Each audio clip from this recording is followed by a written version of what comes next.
నొప్పిగా ఉందా రాజు? పోలీసులు కొట్టిన దానికి నొప్పి లేదు అమ్మాయి గారు. పెద్దయ్య గారు ఇలా కొట్టించినందుకు కొంచెం నొప్పిగా ఉంది. నిన్ను కొట్టించింది నాన్న కాదు రాజు, అత్తయ్య దీపక్.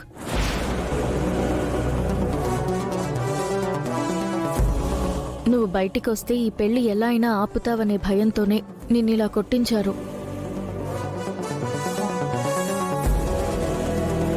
దెబ్బకి దెబ్బ రిటర్న్ గిఫ్ట్గా ఇస్తాను అమ్మాయి గారు.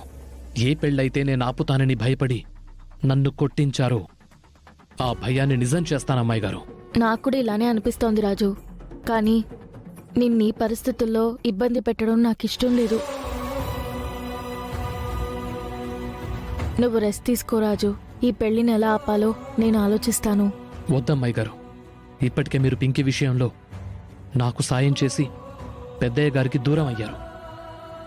ఇప్పుడు మళ్ళీ ఆ దూరాన్ని శాశ్వత దూరంగా మార్చుకోవద్దు. ఈ పెళ్లిని ఎలా ఆపాలో నేనే ఆలోచిస్తాను. వద్దు రాజు, నిశ్చితార్థం ఆపినందుకే ఇంత చేశారు.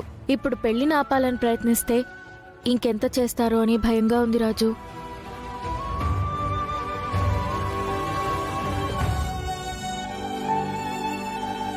ఇప్పటికే అత్తయ్య, మావయ్య, బంటి చాలా బాధపడుతూ ఉంటారు, భయపడుతూ ఉంటారు. వాళ్ళని ఇంకా బాధ పెట్టడం నాకిష్టం లేదు రాజు.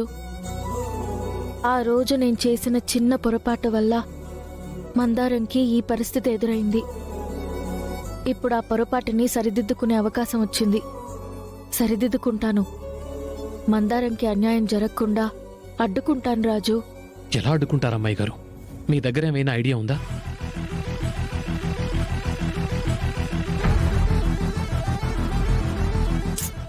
లేదు రాజు, కానీ ఎలా అయినా అడ్డుకోవాలనే సంకల్పం మాత్రం ఉంది.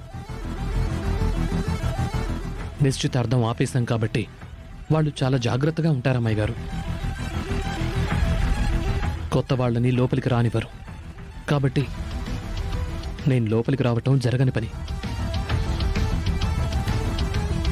మనం ఏం చేసినా బయట నుంచే చేయాలమ్మాయి గారు.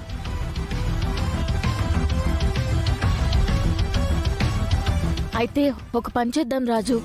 ఏంటమ్మాయి గారు? ఆడపెళ్లి వాళ్ళ దగ్గరకు వెళ్ళి దీపక్ ఎంత దుర్మార్గుడో చెప్పేద్దాం. అత్తయ్య ఎలాంటిదో చెప్పేద్దాం. దీపక్ భార్య బతికే ఉందన్న విషయం చెప్పేద్దాం. ఆ ఫ్యామిలీలో ఏ ఒక్కరూ మంచిగా ఆలోచించినా ఈ పెళ్లి వద్దనుకుంటారు రాజు.